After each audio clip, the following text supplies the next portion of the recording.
Hello and welcome to another rousing edition of Trendy Topics with BB. I am your humble host, Brooke Brown, hence the BB. First and foremost, as always, that housekeeping. Make sure you have logged on to our official website, trendingtopicswithbbpodcast.com. There you will find all of the social media and relevant platform updates and deets to make sure you have found this podcast correctly, because most people I know have just Googled Trending Topics with BB, and if you've done so, this information will have come up as well. Also, I want to thank you listeners that are finding this podcast, that are enjoying this podcast. And if you are enjoying this podcast and you are a listener on Apple Podcasts, make sure you are giving this podcast a 5-star rating and a great comment. It helps this podcast be found throughout the entire Apple Podcast realm. And the same goes for all you Android listeners that are using Stitcher. Please give this a thumbs up and a great comment. This helps this podcast be found by more and more people, along with you spreading the word to your family, friends, and enemies that will find out about this podcast as we keep going. Well, I am really stoked to release this episode. This has been a long time coming. I've been working on logistically having this person be a guest, and lo and behold, she came through the Phoenix, Arizona area to play a gig, and thus I was able to attend and then chat with her afterwards. I'm talking about Kristina Sky. She has been a DJ for a long time. I have been one of her fans for a long time. She has fallen into the trance realm, but that goes without saying. She knows her shit, and I was honored to have her be my guest on this podcast. As you will have realized if you are a long-time listener, or if you are a first-time listener, hopefully you will find out what it's like to be a DJ, why we're so passionate as fans of electronic, different styles of music throughout this podcast. So without further ado, I give you my chat with Kristina Sky. This episode of Trending Topics with BB is brought to you by Vibration. Vibration designs hydration packs, fanny packs, and related accessories sure to make your musical festival and event experience the best. Their designer packs combine a backpack with a hydration system that will keep you hydrated and keep your stuff safe. Shop at vibration.com for your next pack, and make sure to use the promo code BB Media Industries to save 10% on your order. Remember, life's a party, stay hydrated. Today's sponsor is Audible.com, who has more than 180,000 audiobooks and spoken word audio products. Get a free audiobook of your choice at www.audibletrial.com/trendingtopicswithbb. Well, like I just said, thank you for joining the podcast. I'm glad. Finally, it's been a long time coming. I think I reached out to your team 2 years ago, but probably right after the last time I played here, which was July of 2 years ago. Right, and then I went to with EDC that year, and then I think you played the pool party At Marquee. at Marquee. Yep. But it was so chaotic that day. Super chaotic. Yeah, especially being there all day. And I barely got there right before I played, so I just kind of came into it, Yeah, and you were they put you last. Yeah. There's a whole story about the whole Marlowe thing, but Yes. yeah. Anyway, so I wanted to kind of chat because I think it's cool that you've stuck to your guns. I mean, you like trance, but I know that's not your love, and I like techno, I like house, I like as well. What's cool is kind of the following you have and how a lot of people, understand that you're about the music as well. So what are your thoughts about I guess we'll get this out of the way. What is your thoughts about, Trans Fam and how it's going right now? And I'm down for Trans Fam. Yeah. I mean, you know, I mean, it's not like there's house fam and prog fam. Yeah. Trans fam's a little more dedicated, which is cool. But yeah, I mean, I have no issues with it. I love it. Awesome. I think it's great. It's, you know, it's kind of like driving everything, you know, in all the little markets. I think trans family is definitely like a huge part of what makes it work in especially smaller markets like this. Right. Yeah, I know we talked about how hard it is. I mean, we're working on it, but like why we are considered small, and Arizona's really hard about like everything's mainstream here. So it's like the good stuff kind of comes and goes here. Yeah, and it's so hard, but like we kind of talked about, you know, how I mean it's like what 2 years since you were here last, so July 2 years ago with Betsy Larkin. Right, I remember that. I was here for that. So is it just because of the way promotions are, or just kind of your own projects, or? You know, I don't know. It's probably more, you guys would know better than me because you live here. Like, it ebbs and flows, you know? Well, I mean, we have promotion groups here, but we're trying to do our own thing just because they blatantly told us they don't like trance. They don't think it sells. It's not their moneymaker. Right. So, we've been trying really hard to do our own thing, but it's slow going, and so it's been a local kind of crowd lately where it's the local guys that are here, and then we have like First Fridays, what people were mentioning earlier. It's been going for probably about 6 months now, where the first Friday of every month we're downtown at Bar Smith. Okay. It's kind of a mixture of crowd because they're known for house and techno there, but they just recently allowed us to go there for trance night. So what night of the week? Fridays. Okay. First Fridays. Yeah. So that's been gaining some steam. So that's been cool because people have been coming out for that. And it seems to mesh with the crowd that's there for the house and stuff. So it's working, but it's still hard because it's like when they do bring somebody who's, I guess, bigger name or actually promoted, it's harder because it's like people mentioned Maya. It's not the worst venue. It's just that the crowds don't mesh. Like right. Like we're there for the music, but then there's people there just to be there. Just to be there. Service, whatever. Yeah. So it's hard. Recently, we've kind of been getting burnt out on that because it's been interesting. But anyway, so yeah, that's cool.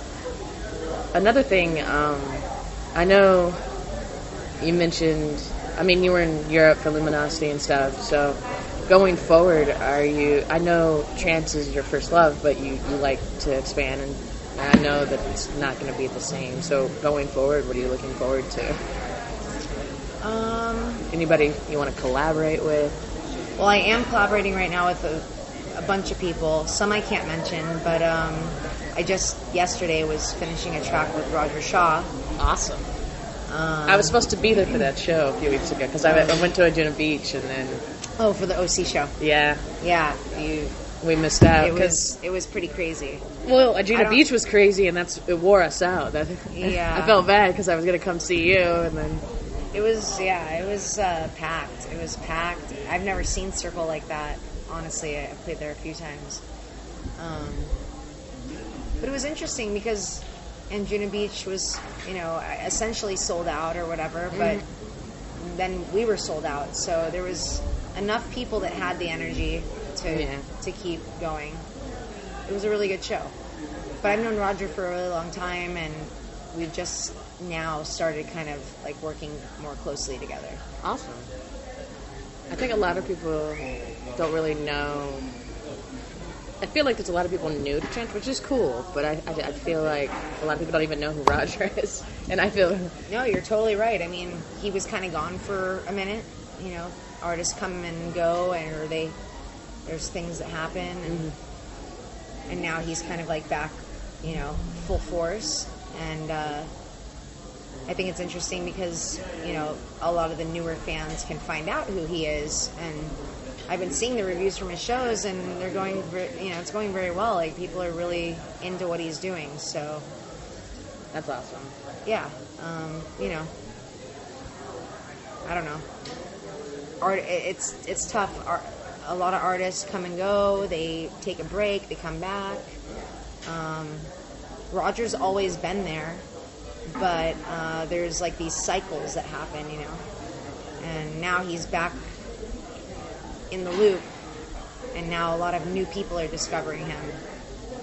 That's cool though. It's like a rebirth kind of thing. Yes, it's totally a rebirth, and you can't expect everybody to know who you are, especially if you weren't there when they started. So, he's really open to it, and he's just trying to do what I'm doing, which is just keep spreading the music, however it has to happen.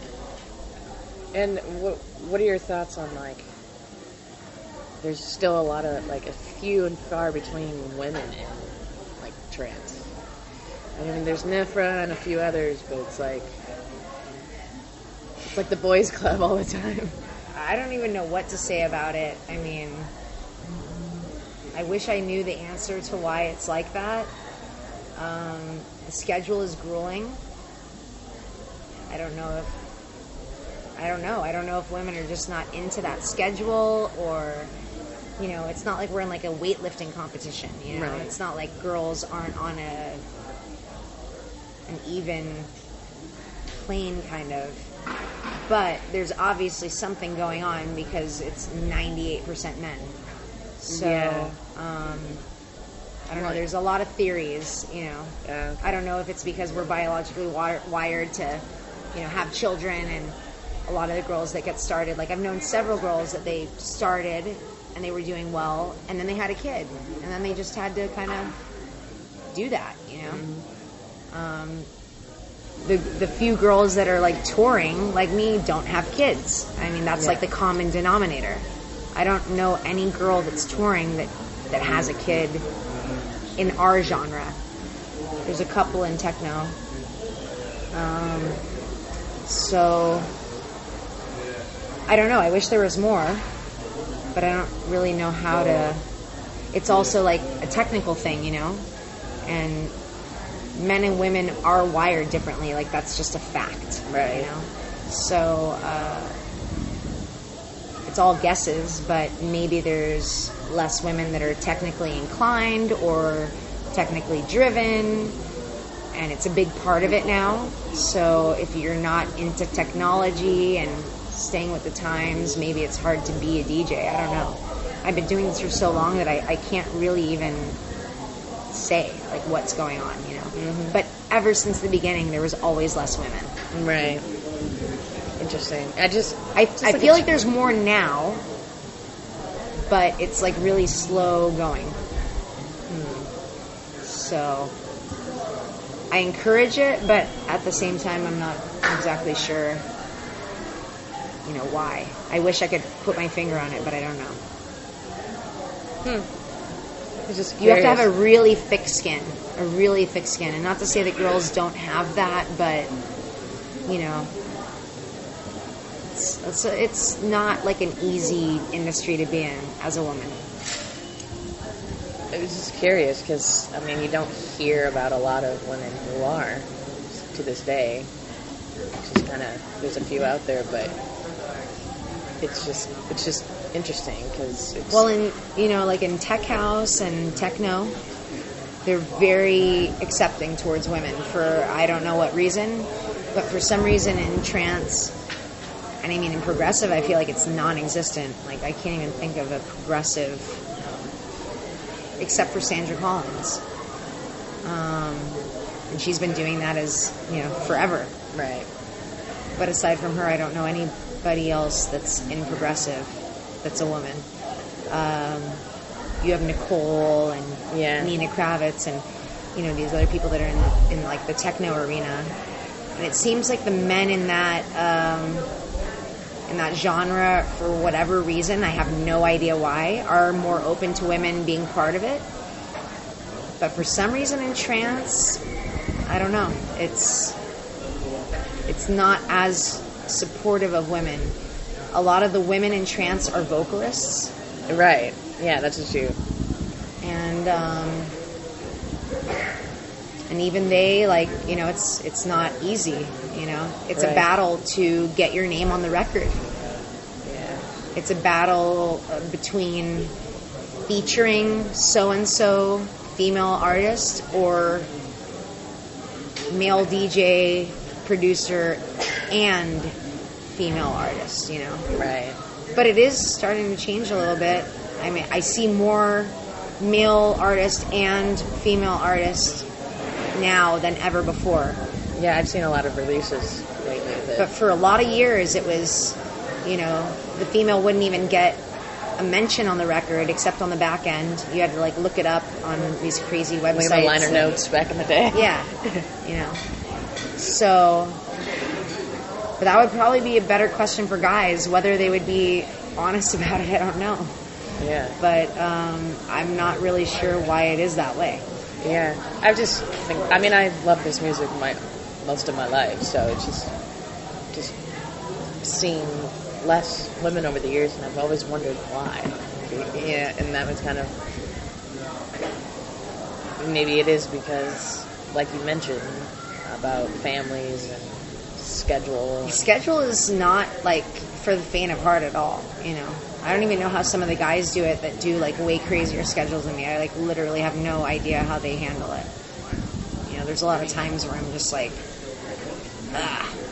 this is hard, you know.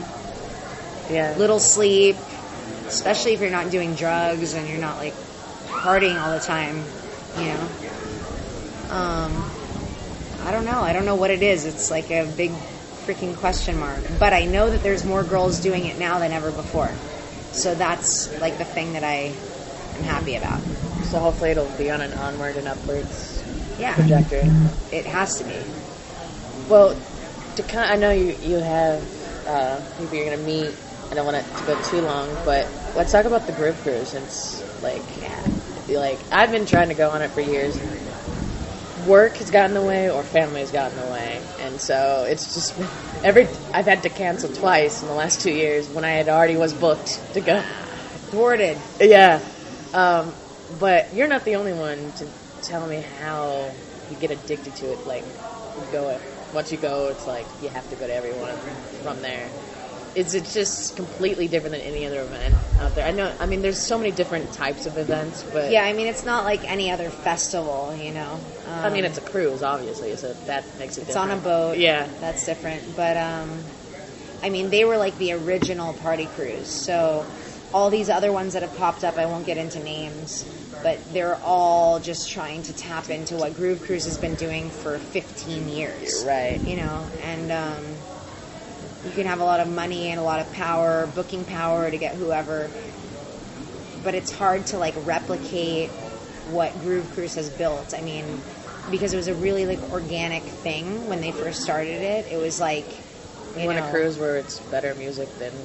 Yeah, well, it was like they were like, cruise. oh, you know, there's, like, this was like 15 years ago when dance music wasn't even big in America, and it was like, oh, a few of us like dance music, like, it would be so awesome to be on a cruise ship doing that. And he literally just, like, you know, chartered, like, a portion of a ship. It wasn't even a full cruise. It wasn't, then. no. Yeah. It was like, there was no way. So it was like, you know, 100 or 200 Groove Cruisers in one section of the ship with one block of rooms. And then they would be out, like, mixing with everybody else. And, can you pick that up? That's the girl thing. And it would be like people, like families, like older people or like people with kids, like shuffleboarding. Yeah, you know? I mean, I've been on other cruises when I was a kid, so... Right, you know, so it was kind of weird at first, and I wasn't there, but I've heard all the stories, and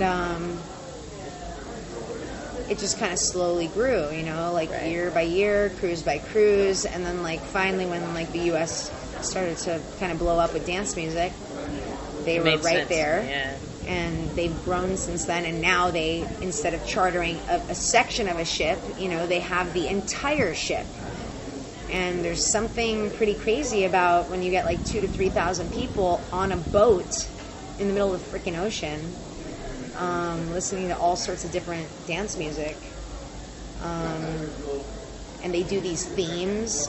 And, like, when you first go on it, you're like, oh, these themes, like, it kind of, I don't know. Seems like cheesy. Yeah, it seems a little cheesy or something. But Yeah. then you go on and you see how deep, people go with it. Like costumes and shit. Yeah, and it's like, you know, I mean, the closest thing that probably is out there that, like, the average clubber or raver, like, sees is, like, EDC, you know, because people kind of dress up a little bit. Yeah. But this is, like, next level, you know, to EDC. And Well, you're not going anywhere. Your room's, like, upstairs. Exactly. Yeah, so you can... So they have, like, 2 themes a day, and, you know, people come on with an entire suitcase full of outfits, you know. I mean, you'll see anything from, like, a guy dressed in a top ramen costume. He's a big box of ramen. That's fantastic. To, like, a huge human penis. Like, I mean, it's just, or whatever, like, everything in between. I mean, I can't even, like, name all the things. Yeah. You have to be there. Like, you can't even predict it. You can't imagine it. You're just there, and all of a sudden you're like, holy shit. Like, everybody is going nuts over these themes. Right. You know, and the DJs don't really have to do it. Like, some of the DJs do. But mostly it's the groove cruisers. Like, these are young professionals that are, like, escaping their serious lives for, you know, 3, 4, 5 days. And they go balls to the wall. Like, you know, I don't know. It's just, yeah, it's like summer camp for adults, like, but better on steroids. Right. Yeah, it's literally like I say it, and it itself sounds cheesy, but if you never go, you'll never know. Like, you can see the pictures, you can, you know, you can hear stories from people, but, like, unless you're there experiencing it, you literally have no fucking idea. That's what I've heard from many people that have gone. Yeah. I've tried. It's not a cheap trip, you know, but I mean, a lot of the festivals aren't really, like, that not cheap either. EDC is really expensive when you think about the whole Vegas vibe. Yeah, and you're in the desert. Yeah. You know, this is like you're on a boat going through the ocean. You're having sunrises and sunsets. Like, it's, like, beautiful, you know. Right. And then you're going to a destination, and they have things going on at the destination, whether it's Jamaica or the Bahamas or Cabo or Ensenada. You know, they take over a whole club or, you know, and then all of a sudden you're, like, seeing Roger Sanchez, like, playing on some random beach in some, you know, one of these places. So it's kind of surreal, you know? Right. Like, it's not what you expect to see on a cruise ship. And then, like, while that's all going on, you can go mini golfing and go on a water slide, and you can be in the gym, and you can do yoga, and you can go to the steakhouse. Yeah. It's just like... That's fantastic. And you can literally just stumble back to your cabin. You know, there's no Ubers, there's no nothing. Yeah. You're not going anywhere. You're on the ship. Yeah. Yeah. And there's no reception, really, like, a lot of the time. So, like, people really have to, like, interact with each other. Unplug. Yeah. I went on a cruise a few years ago, and I actually really enjoyed those few days where I just didn't have my phone on, because it was like... Yeah. And they have Wi-Fi. You can do it, but a lot of people on Groove Cruise choose to just not, you know? That's It's scary. like, it's kind of like, you know, like Vegas, like, what happens here stays here. Like, it's like that, but times a lot. That's fantastic. Well, hopefully one of these I'll finally get on. There's proposals, you know. You have DJs that are just walking around, very approachable, you know. Like, we're all just kind of there, like, to hang out, and there's not a lot of separation. I mean, there is backstages, but they're very small, and a lot of the DJs choose to go out and mingle, and, you know, you could be, like, at breakfast and, like, be sitting next to Green Velvet, you know. That's fantastic. You don't get that at, like, the other festivals. No, because... It's all separated. Yeah. So, I don't know. There's, like, a million things I could say about Groove Cruise, but there's a reason why I've done it 10 times. This will be my 10th.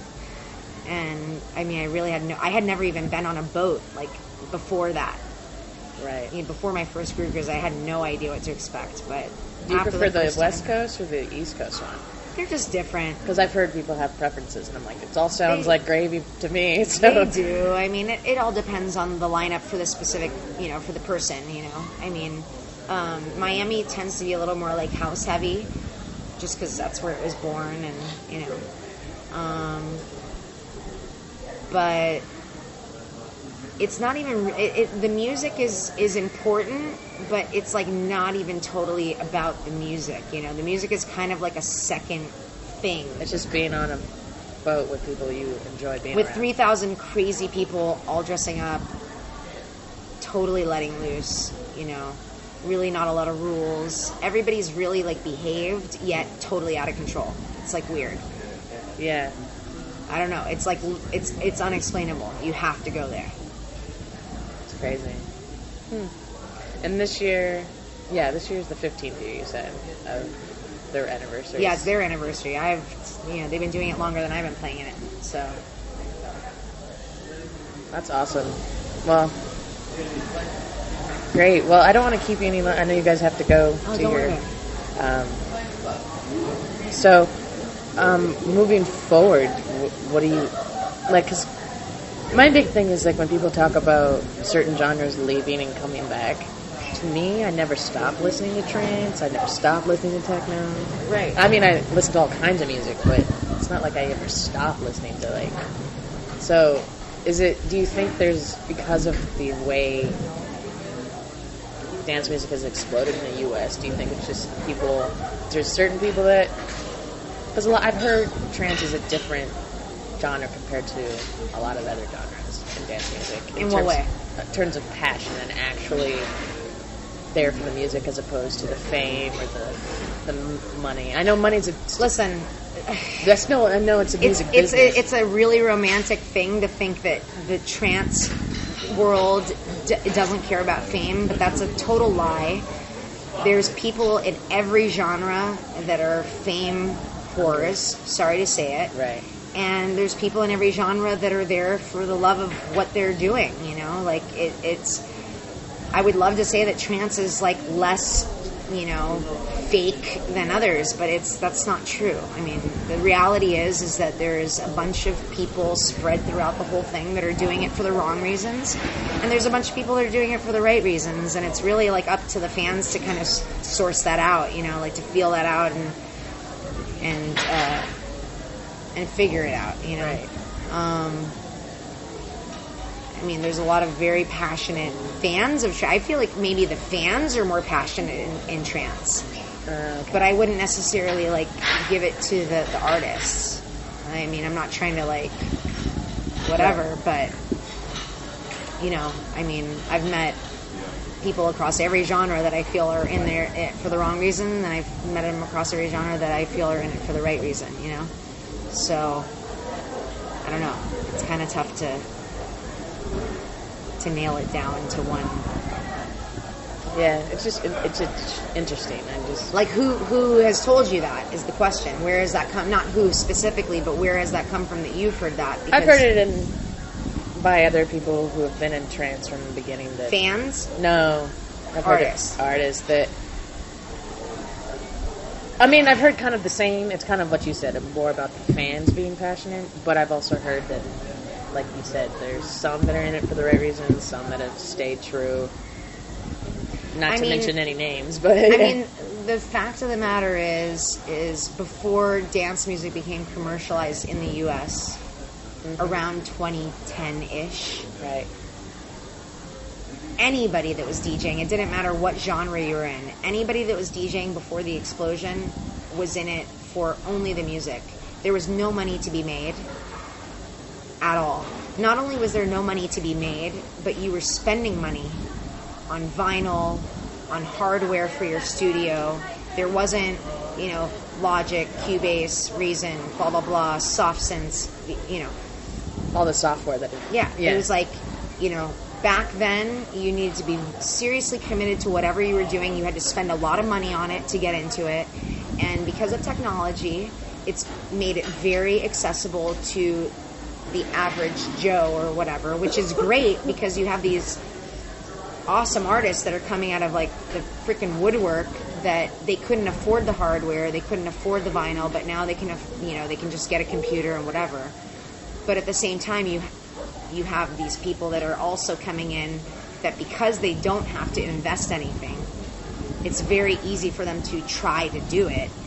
And then you have a bunch of, you have a lot of posers too, I mean, it's just the way that it is. I really don't think it's genre specific. Like, back in the day, quote unquote, right, there was no money to be made. It wasn't cool. Nobody had cell phones. Nobody was, pointing their cell phones at you while you were playing. You were in a dark corner. Sound system was like maybe whatever. You were there just because you were like trying to spread the music. That's it. You got nothing from it except like the moments on the dance floor. There was no really other thing to gain beyond that. And now, it's different. It's a lot easier to do certain things. So you have a lot of people that are getting into it for the fame or for the dream of the fame. And that's fine. Everybody can have a dream, but the genuine part of it is like a little bit less than before, because there's a lot of people that it's just so easy to get into that they can, so I don't know. I really attribute it to there was no money to be made and now there is. And so with any business where there's money to be made, you're going to get people that are in it that are not genuine. That's just how it is. Right. Even something like McDonald's, back in the 50s or 60s, like, they were like the hamburger, then it started like expanding. You start kind of using cheaper ingredients. You're trying to mass produce, and things get a little bit changed along the way. Not diluted. Right. So, I mean, whatever. We're past the good old days. The good old days are gone. Right. There's great days ahead, but in the good old days, you kind of knew that every single person that was in it, whether it was a promoter or a DJ or a fan, that nobody was in it for the wrong reasons, because it literally was not cool. Like, we were the freaks, We were the rebels, we were the whatever. There was nothing cool about it. There was no big money to be made. And now it's just like a different thing. There's a business aspect to it now that wasn't there before. So with anything where there's business, there's going to be people that are trying to capitalize on that, And it's kind of, just up to the artist to do their thing, and it's up to the fans to, like I said, to feel out who's genuine and who isn't.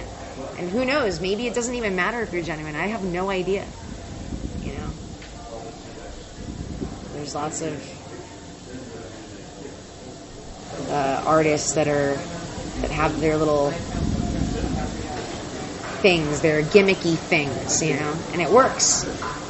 Whatever, Marshmallow. I mean, But you know what? I don't feed into that. That's why I had to sigh there. Don't, but it's also like the gateway thing, It's That's also true. It's also like random person that's never heard dance music before, and somehow maybe they hear something from him on the radio or something, and they're like, oh, this sounds cool. And maybe like it's not the coolest thing that they could hear, but it catches them, it's poppy or whatever, and then eventually they start kind of like digging deeper, and then they find other things, So it's like it all has a place. Right. It's really up to every person to what they do with it, And what are your thoughts on like people calling EDC and all these festivals raves, and how it's different than we talk about back in the day? But I mean, a lot of we know it here because I know people that were here when he was here. But Mark and Schultz started here in Phoenix, and that's when it was raving.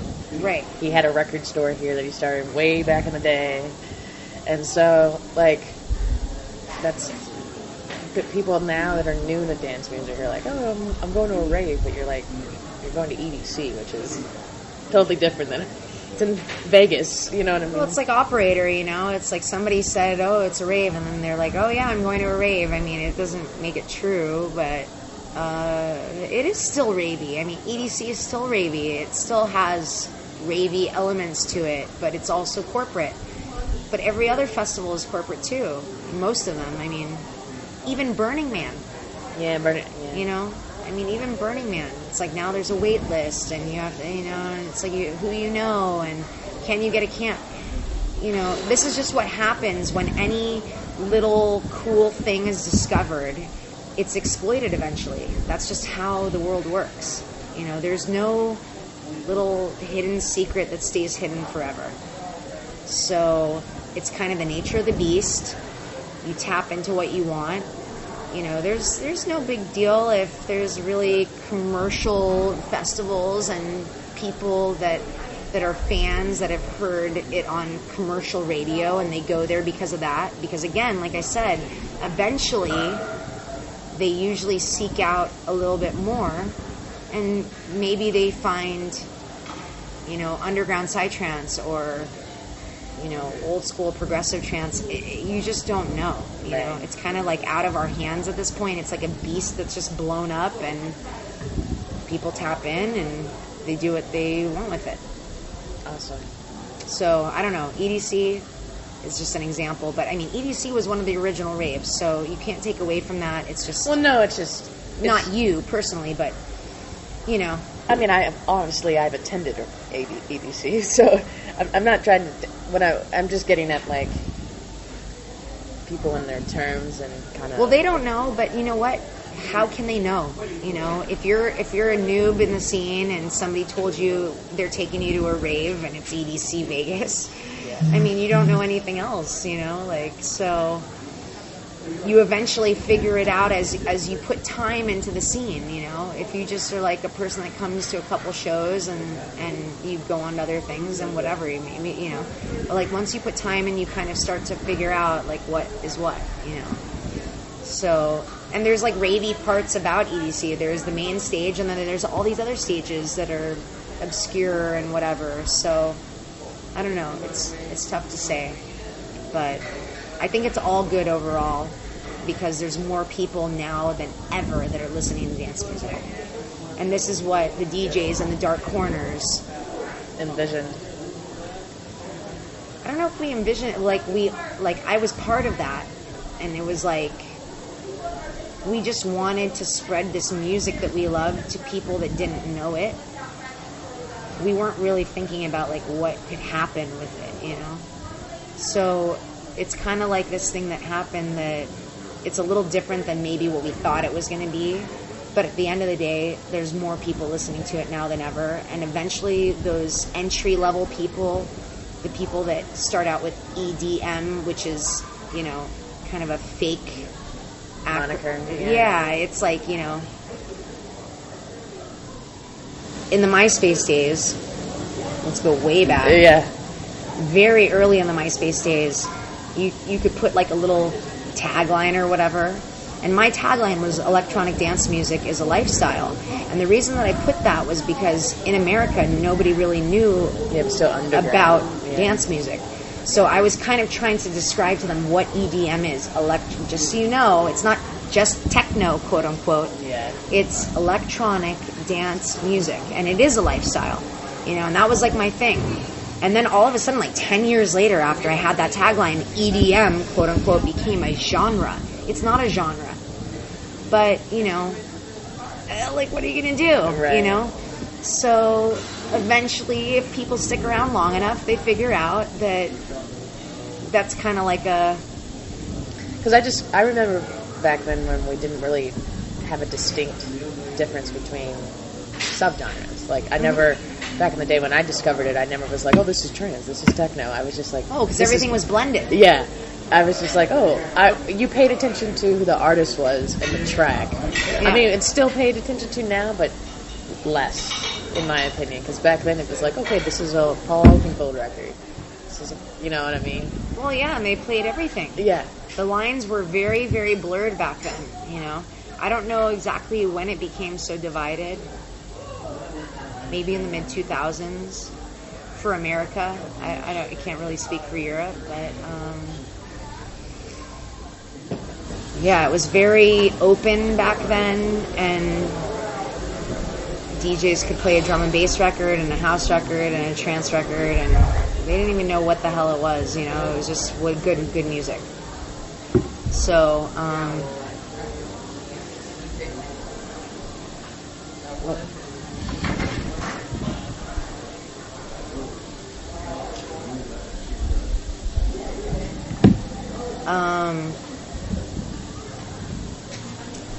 what were we saying?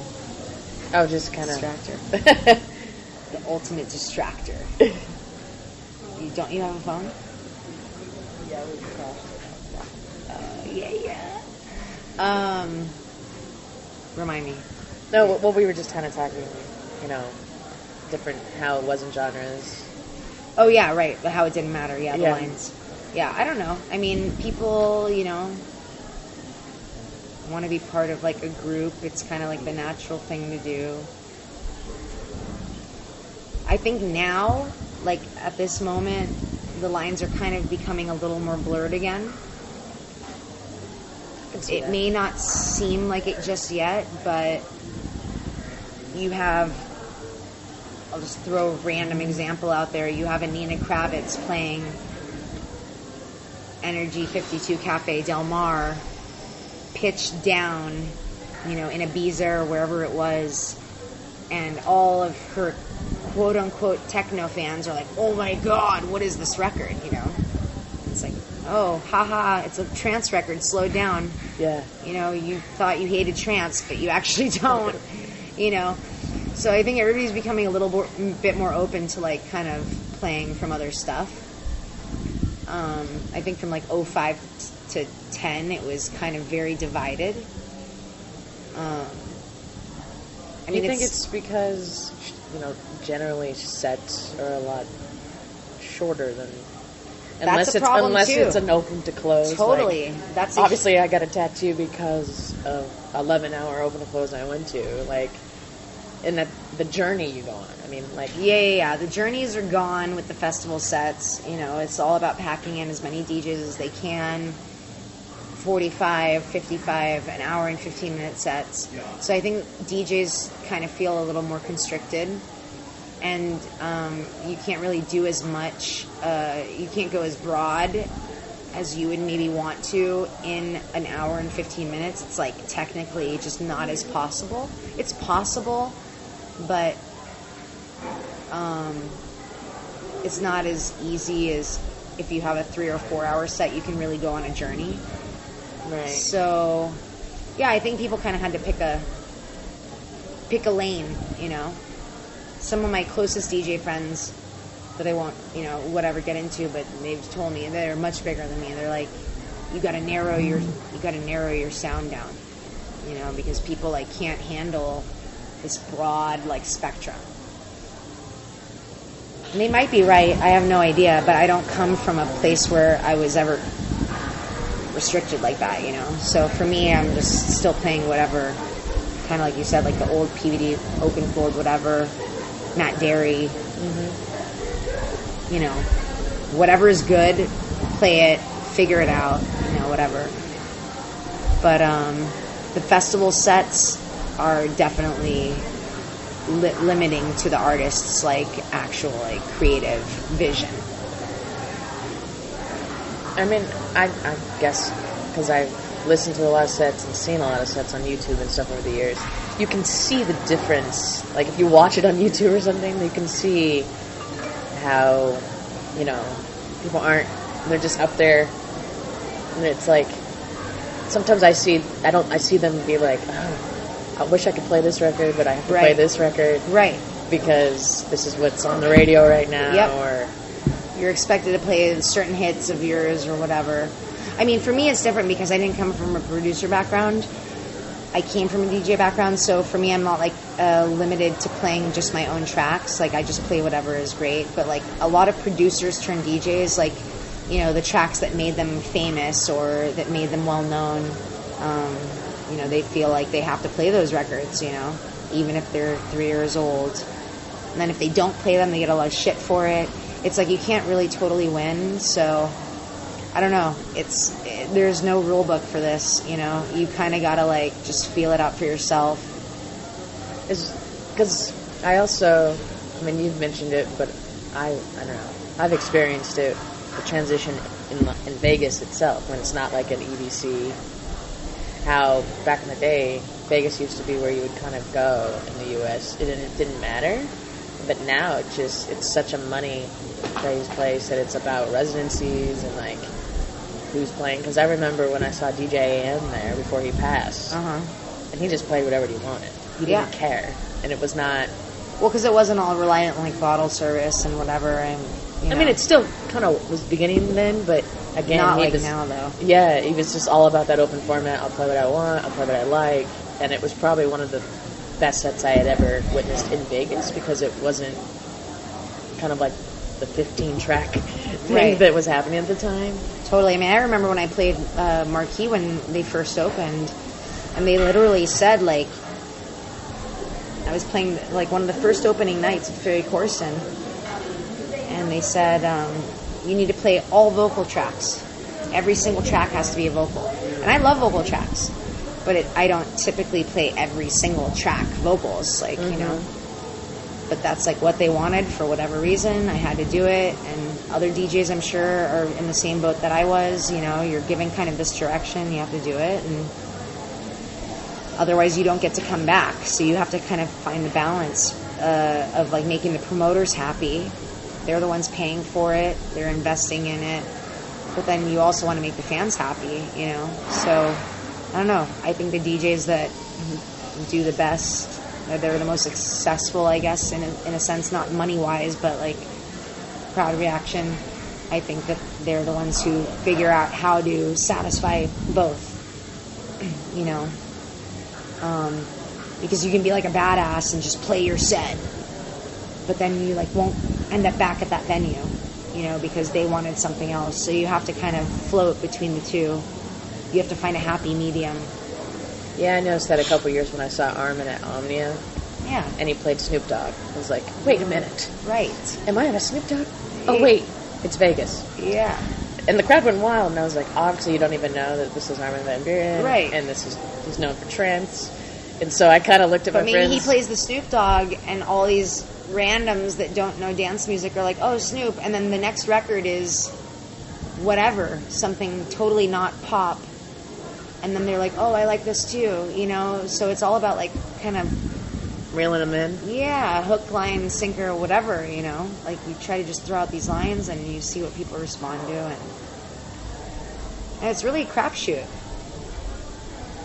There's no rule book.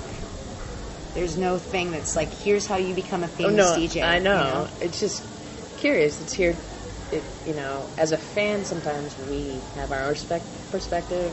And being that I'm not a DJ and I'm not in it for that, I just love the music. I like to get people's actual perspective because, you know, people like to say crap on, and now with the internet, it's just, oh, I know this person that knows this person, and I don't like, I prefer for people just to be straight up about things instead of, to an extent, you know what I mean? Totally. Yeah, that's kind of a big reason why, you know, I wanted to get your perspective on things, and I like to talk to people that maybe some people might think they shouldn't, but I mean, I value everybody's opinion. I don't just be like, oh, they're a big name, I only want to talk to them, you know, no. Right. and I mean, who knows if my perspective is accurate or not? It's only my experience, you know? Right. That's the thing about it. It's awesome. Totally subjective, so. All right, well, thanks for joining me. And no problem. Thanks for coming out. And you're in the heat.